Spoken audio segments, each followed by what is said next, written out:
다 같이 은혜 받을 말씀은 이사야 37장입니다.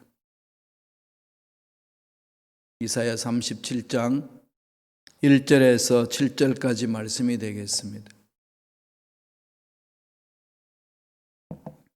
다 같이 한 목소리로 합독하시겠습니다.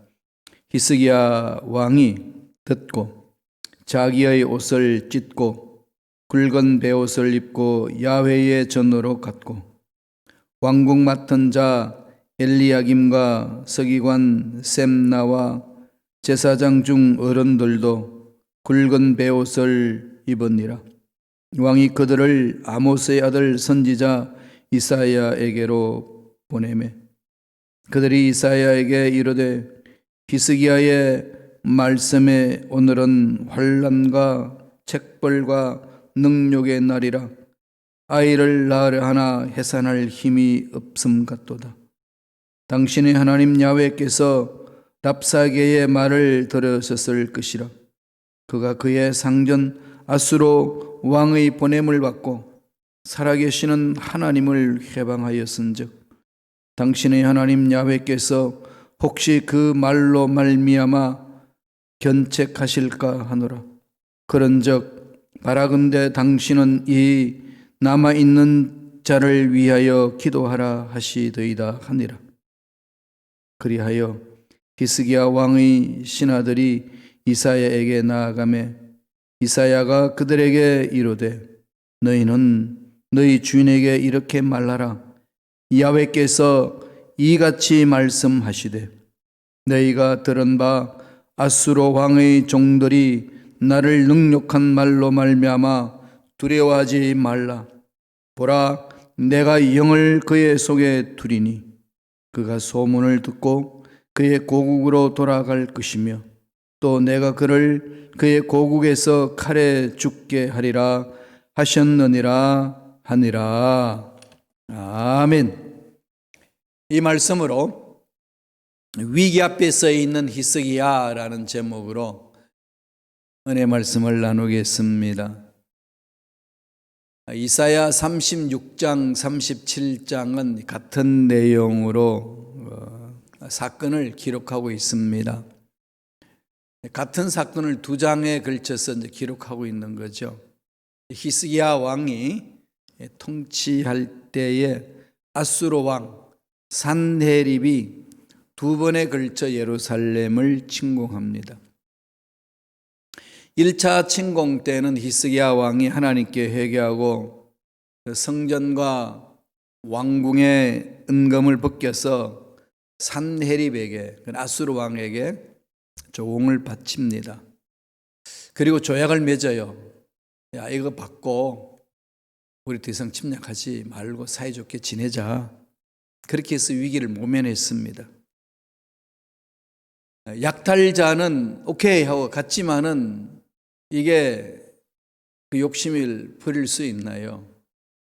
한번 뺏어 봤잖아요. 그러니까 또 뺏는 맛이 있으니 또다시 쳐들어옵니다. 2차 침략이에요. 경관 성읍, 예루살렘 성읍에 산헤립에게 정복을 당하고 이제 예루살렘만 남아있는 거죠. 풍전등화처럼 남아있는 상황입니다. 그때에 이 산헤립의 군대 장관인 랍사게가 있습니다. 랍사게를 보내요. 보내가지고 외칩니다. 이 랍사게가 히브리 말을 잘합니다. 아수르 사람인데 히브리 말을 잘하니까 히스기야 왕에게 협박을 하는 거죠. 그리고 히스기야 왕과 방백들이 다 듣습니다. 그게 36장이 기록하고 있어요. 한번 읽어볼까요? 이사야 36장 4절에 보면은 이런 말이 있어요. 랍사게가 그들에게 이르되 이제 히스기야에게 말하라. 대왕 아수로 왕이 이같이 말씀하시기를 내가 믿은 바 그 믿는 것이 무엇이냐. 이 랍사게가 아수르 왕 산헤립에게는 대왕, 아수르의 대왕 이렇게 이야기를 하고, 히스기야에게는 왕이라는 말도 안 붙입니다. 여기 뭐 조그만 왕 뭐 이런 말도 없이 그냥 일반 평민처럼 히스기야 이렇게 불러요. 완전히 이젠 집 바른 거지요. 이 아주 거만하잖아요, 그죠? 그러면서 누구를 욕하나 하면 하나님을 욕해요. 꼭 다윗이 형들 전쟁 치러 갈 때 도시락 심부름, 식사 심부름 갔다가 이 블레셋의 장군 골리앗이 이스라엘 백성들 괴롭히면서 막 하나님을 조롱하는 거하고 똑같습니다. 하나님이 살아계시면은 나와보라 그래. 너희들 신이 너희들 보호할 것 같으냐? 말도 안 되는 소리 하지 마라. 이런 걸로 막 짓거리됩니다. 너는 누구도 덤벼들지 못하죠. 하나님을 믿는 백성들이 하나님을 욕하는데 덤벼들지를 못합니다. 오늘날 대한민국에도 막 그런 사람이 있었잖아요. 막 하나님을 그냥 뭐 혼내준다느니 뭐. 참 그런데 많은 주의 종들이 그 사람하고 손잡고 그냥 정부를 향하여서 난리를 치고 그럽니다. 참 안타깝잖아요, 그죠? 만약에 그런 소리 다윗이 들었으면 다윗이 어떻게 했어요? 물맷돌 가지고 그냥 던져버렸겠지요. 과거나 현재나 하나님을 욕하는 것에 대해서 하나님 믿는 사람들이 무능력해지면 그냥 속수무책으로 당할 수밖에 없습니다.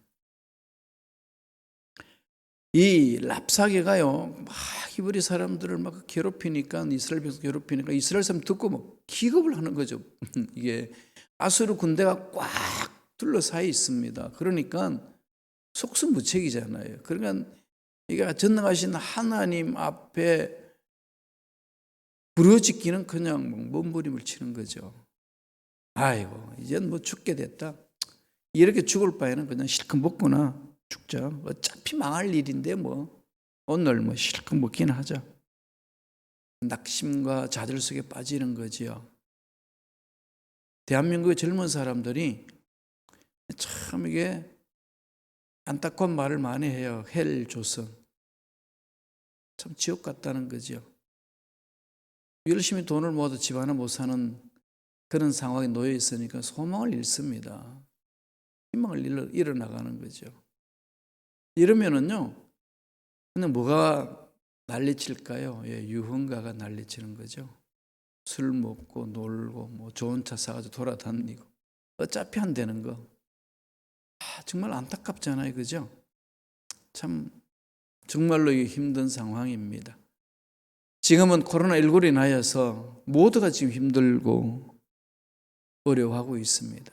위기죠. 위기입니다. 모두가 위기 앞에 서 있는 상황 아니겠습니까?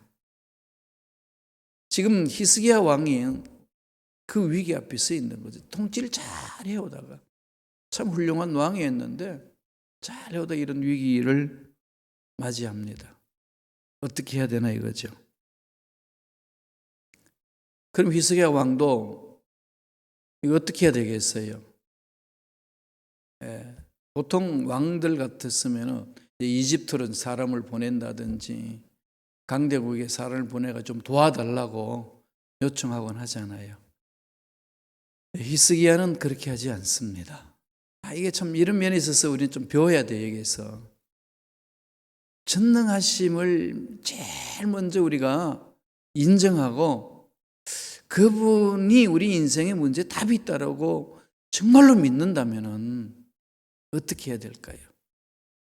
그것을 가르쳐줘요. 오늘 말씀에서. 우리 금요 기도회 때 우리가 지금 계속 특별 기도를 갖고 있잖아요. 정말 전능하신 하나님을 신뢰하고 그분 하실 수 있다고 믿는다면 어떻게 해야 될까요, 여러분? 히스기야는 이렇게 특혜합니다. 첫째로 겸손하게 자신을 돌아봅니다. 히스기야 삶이 우리에게 던지는 메시지예요. 겸손하게 너 자신을 돌아보라. 내가 누군가, 이거 물음이잖아요. 그죠? 하나님이 일을 해나갈 때 가장 중요한 부분이 내가 누군지, 내가 왜 이 세상에 태어났냐, 내가 무슨 일을 해야 되느냐, 자기가 누군지를 아는 거죠. 자기 존재가 무엇인지를 아는 겁니다. 모세가 광야에서 40년 훈련 받고 미디안 광야에서 40년, 궁전 40년, 80년 보내고 난 후에 다시 덤불에서 하나님의 음성을 듣습니다. 그때 던지는 두 가지 질문이잖아요. 첫째가 뭐죠? 야, 너 이스라엘 백성들, 내 백성들 데리고 나가라 그랬더니 내가 누구 간대? 내가 누굽니까? Who am I? 내가 누구죠? 내가 누군데 이스라엘 백성 데려갑니까? 자기 존재에 대한 물음이잖아요. 광야에서 다 끝났는데, 인생 여기에서 이 환경 속에서 다 끝났는데 뭘 하라는 말입니까? 내가 누군데? 이 물음에 우리는 깊이 좀 생각해 봐야 되잖아요. 내가 누구죠? 하나님 만지시잖아요. 너는 이스라엘 백성들을, 바로 앞에 있는 이스라엘 백성, 내 백성을 데리고 나올 사람이야. 미션이 주어지는 거죠. 그리고 또 하나 누구죠? 어떻게 합니까? 아니겠어요? 그때 뭐라고 묻지요? 나를 보내신 당신 누구라고 말할까요? Who are you? Who are you? Who am I? 내가 누구고 Who are you? 당신이 누굽니까? 이 두 가지 질문이요. 여러분 믿고 있는 하나님이 누군지 아시나요? 당신 누굽니까? 모세는 여기에서 출발한 거죠. 이게 하나님과의 만남 사건이 있어야 될 부분이에요. 이거는 신앙이 성장, 성숙하면서 이 두 가지 질문의 답이 달라져요. 저 같은 경우는 그렇습니다. 지금도 늘 묻지요. 내가 믿는 하나님 누구신가? 이게 먼저 내 마음에서, 내 신앙생활에서 정리가 되어야 되잖아요. 그죠? 내가 누군지를 알아야 일을 하는 거 아니겠어요? 힘들어서, 어려워서, 고통스러워서 못합니다. 그런데 나를 그렇게 할 일을 하도록 보내신 분이 누군지 알면 전능하신 분, 죽은 자도 살리시고 없는 것 있게 하시는 하나님, 그분을 통해서 하시는 거 아니겠어요? 환경이 문제가 아니고 내 상황이 문제가 아니라는 거죠. 내가 누군지를 알고 나를 보내신 그분이 누군지를 알면 내 삶은 달라집니다. 히스기야가 위기에 앞에 서 있을 때에, 풍전등화의 이스라엘 상황에 있을 때에 제일 먼저 한 것은 자신을 돌아보는 거죠. 내가 누군가. 뭐 하죠? 겸손하게 하나님 앞에 서는 거죠. 말씀 볼까요? 1절에 있습니다. 37장 1절 다 같이 읽겠습니다.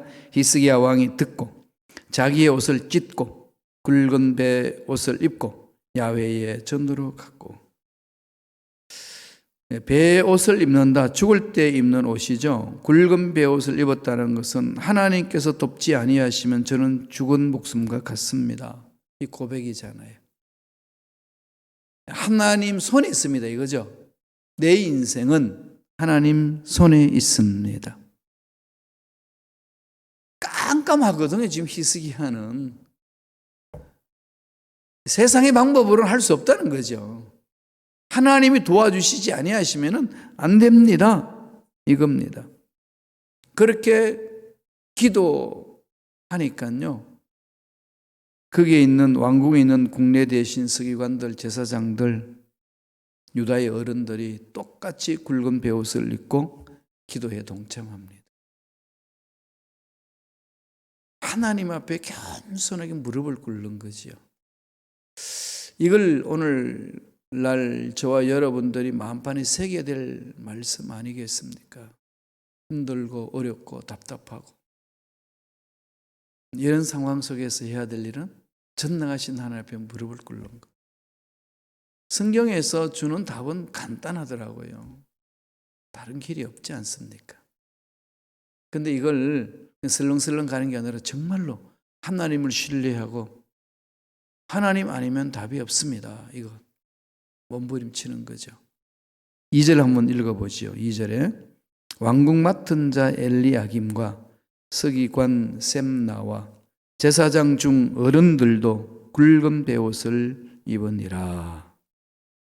다 동참하는 거죠. 교회 공동체에서 해야 될 일을 여기서 우리 얻을 수 있지요. 위기 앞에 놓이면 어떻게 하죠? 먼저 하나님 전에 모여야 돼요. 하나님 전에 하나님 나와서 하나님께 기도해야 됩니다. 지금 이 팬데믹 현상으로 마음껏 못 떠나들잖아요. 그러니까 여러분 지혜롭게 시간을 정해놓고 달려들시기도 하고 또 정 어려운 상황 속에서는 각자 집에서 정말 진실되게 하나님이 지금 내 앞에 계신다는 그 마음 자세로 그죠? 옷깃을 여미고 마음을 가다듬고 주위에 있는 자리도 정돈하고 하늘 앞에 앉아있는 모습, 그 모습을 부르짖는 겁니다. 그 초대교회 때에 베드로가 복음을 전하다가 감옥에 갇히잖아요. 그랬을 때에 사도행전에 보면 초대교회 성도들이 어떻게 했더라 그 말씀이 나와요. 한번 읽어보실래요? 사도행전 12장 5절이에요. 다 같이 읽겠습니다. 이에 베드로는 옥에 갇혔고 교회는 그를 위하여 간절히 하나님께 기도하더라. 여러분 이 초대교회 상황 보세요. 자기들이 의지할 수 있는 것은 정부가 아니에요. 그죠? 로마 식민자리 있는 때문에 돌 힘을 주위로부터 얻을 길이 없습니다. 유대인들한테 가서 손 내밀겠어요? 예수 믿고 하나님, 예수가 하나님이라고 고백하는데 그들을 괴롭히는데 그 유대인들한테 손을 내밀 수가 없잖아요. 그러니까 초대교회 성도들은 어느 누구한테도 손 내밀 수 있는 상황이 없습니다. 어떻게 보면 절체절명의 위기잖아요. 그죠? 오늘 우리들은 그래도 나아요. 그죠? 우리들은요, 초대교회에 비하면은요, 정말로 그냥 편안하잖아요. 근데 초대교회 성도들은 그 위기 속에서, 그 두려움 속에서 떨지 않고 모여서 기도합니다. 하나님께 부르짖는 거죠. 잡히면 죽을 수 있는 그 상황 속에 하나님은 우리 인생의 답입니다. 외치는 거죠. 그럼 자신의 무능함을 주님 앞에 내려놓고 부르짖는 것, 위기 속에서 행해야 될 가장 중요한 거죠. 네, 가장 중요한 부분입니다. 내가 위기를 느낀다면은 이 사람 저 사람 막 찾아다니기보다도 먼저 무릎을 꿇는 거죠. 하나님 앞에. 그럼 뭐 할까? 그러면 하나님이 그 마음에 감동을 주시고 은혜를 주시고 해야 될 말씀을 주시는 거지요. 계획을 세울 수 있도록 기회를 주시고 만날 수 있는 사람을 만나게 해주시고 그건 차후에 할 일입니다. 우리가 얼핏 보면은 막 사람들도 모이고 만난 사람도 있고 하니까 그 사람들과 연결 잘해야 되고 막 이렇게 우리가 생각하면서 그렇게 일을 할 수 있지만 그게 아니라는 거예요. 먼저 하나님 전에 하나님 말씀 앞에 하나님께 매달려야 된다는 거죠. 먼저 하나님을 찾으라. 먼저 하나님을 찾으라. 이게 겸손하는 거잖아요. 하나님을 안 찾는 것은 교만하다는 거지요.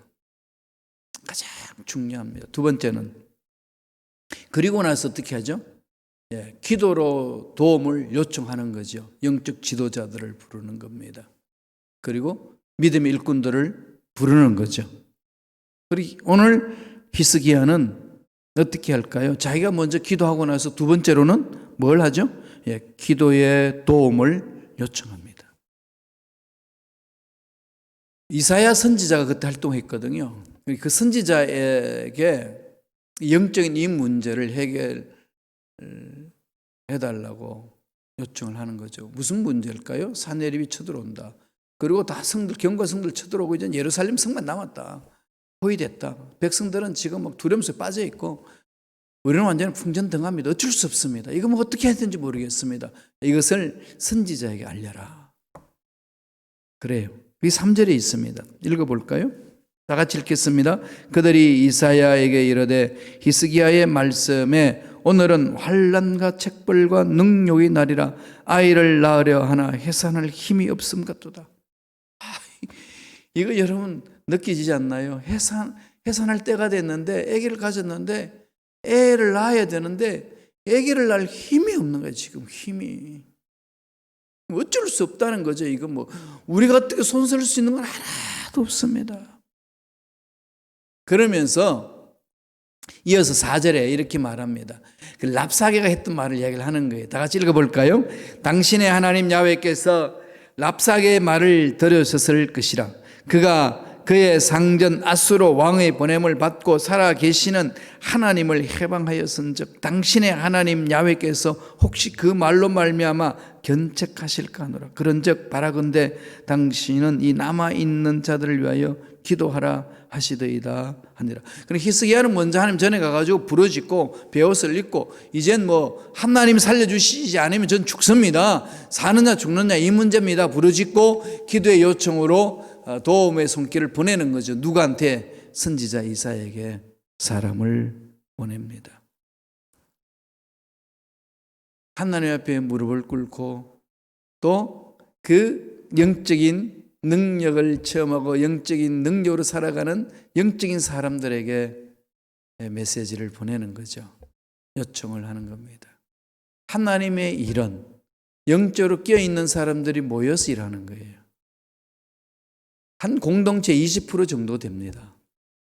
80%는 그렇지 않아요. 20%예요. 20%가 껴 있습니다. 그들이 모이면 돼요. 그들이 영적으로 일어서면 됩니다. 주님이 마태복음 18장 19절 이런 말씀을 하셨어요. 진실로 다시 너희에게 이르노니 너희 중에 두 사람이 땅에서 합심하여 무엇이든지 구하면 하늘에 계신 내 아버지께서 그들을 위하여 이루게 하시리라. 땅에서 합심하여 두 사람이. 기도가 중요하다는 것을 주님이 강조하시는데 두 사람이 모이라는 거죠. 가정에서도 부부가 모이고 부모 자식들이 모이고 교회에서도 사람들이 모여서 부르짖습니다. 오늘날 예배는 모이는 예배가 있고 흩어지는 예배가 있습니다. 흩어지는 예배라고 그랬더니 사람들이 이렇게 팬데믹 현상으로 교회 공동체에서 모이지 못하니까 이렇게 흩어져서 모이는 게 예배다 이렇게 하는데 그거 안 해요. 그것도 모이는 예배예요. 다 그렇게 속으로 모이는 예배입니다. 그건 예배예요. 흩어지는 예배는 뭐죠? 삶으로 들어가는 예배를 말합니다. 직장 속에서, 사업장 속에서, 생활 속에서, 그 속에서의 하나님을 높이는 예배, 삶이 예배가 되어야 된다는 거예요. 흩어지는 예배, 모이는 예배. 이게 온전한 예배로 하나님께 올려드리는 거예요. 그 예배를 통하여서 하나님 만나지 않습니까? 그러니까 모이는 예배, 주중 예배, 새벽 예배, 주일 예배, 이게 모이는 예배예요.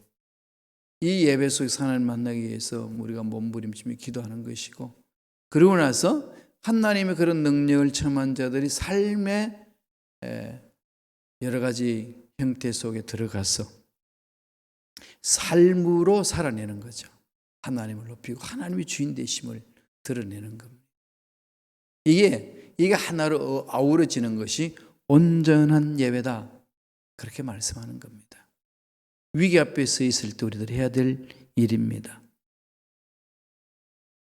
히스기야 왕은 늘 문제가 있으면 성전에 가서 기도하곤 했습니다. 우리들도 늘 그렇게 하나님 앞에 나와서 기도하는 것. 예수님도 그 회당 성전을 향하여 뭐라고 그랬습니까? 이것은 기도하는 집이라. 예배당은 기도하는 집이라. 여러분 가정이 기도하는 집이라. 그런 거죠. 그 속에 하나님 만나는 은혜가 있어야 삶으로 들어지는 예배, 흩어지는 예배에서 승리할 수 있습니다. 이게 조화를 이루셔야 돼요. 그렇게 해서 서로 기도를 요청하는 거 아니겠어요? 기도가 답이다 이거죠. 기도는 언제까지 하는 거죠? 응답될 때까지.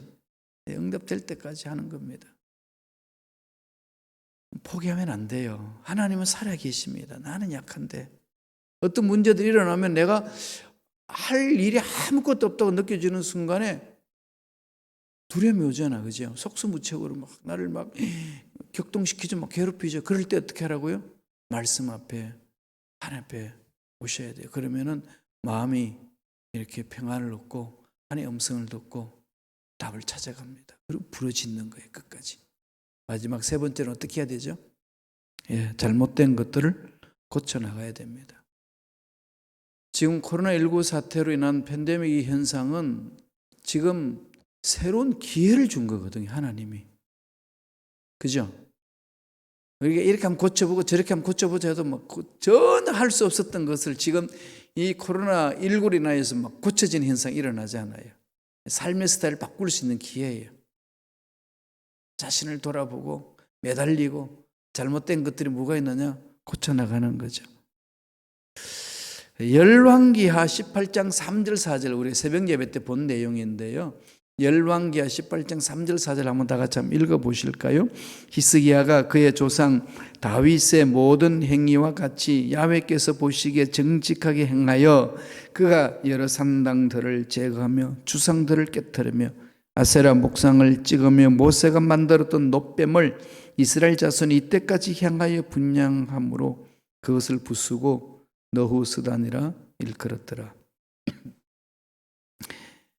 바알신과 아세라신을 섬기는 우상신을 섬기는 그 짓을 이스라엘 백성들이 합니다. 눈에 보이는 것. 이게 바알신과 아세라신은 뭐죠? 만몬인즘이잖아요. 오늘 말하면 돈이에요. 돈을 섬기는 거죠. 현대 자본주의 국가에서는 돈을 섬기는 거잖아요. 돈이 신이에요.